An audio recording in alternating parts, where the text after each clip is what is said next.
1, 2 та 7 січня пункти експрес-тестування та пункти вакцинації на адмінмежі з окупованим Кримом не працюватимуть. Про зміни в роботі повідомила представниця Уповноваженої Верховної Ради України з дотримання прав жителів Криму Ірина Верігіна. ЦНАПи на КПВВ «Каланчак» та «Чонгар» не працюватимуть 1, 2, 3 та 7 січня, а 6 січня працюватимуть в режимі скороченого робочого дня, повідомила Верігіна. До нас дуже багато звернень від жителів Автономної Республіки Крим, які цікавляться саме цим питанням. Як мені повідомили, що пункти експрес-тестування та пункти вакцинації саме на КПВВ 1, 2 і 7 січня працювати не будуть.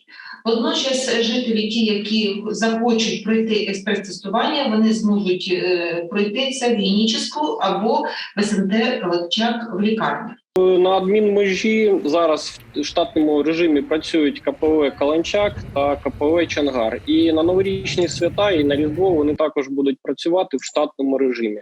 Жодних обмежень поки що не передбачається.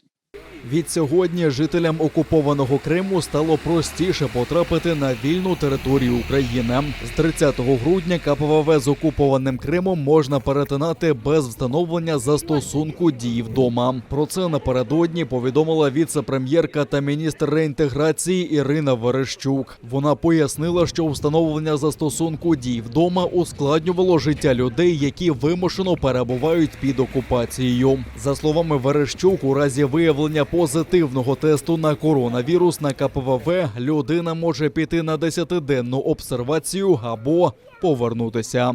Уже завтра люди зможуть спокійно, не використовуючи додатку, перетнути КПВВ, отримати тестування безкоштовно на нашому КПВВ в Станиці Луганській або, наприклад, на Чонгарі чи Каланчаку, кримський напрямок також беремо, і піти до своїх рідних на Новий рік, на Різдвяні свята і жити життям, яким живуть громадяни України. Коли ми говоримо про реінтеграцію, ми маємо говорити про тих людей, які сьогодні чекають, щоб держава була більш уважніша, більш приязніша і зробила так, щоб вони відчували себе повноцінними громадянами, навіть перебуваючи там.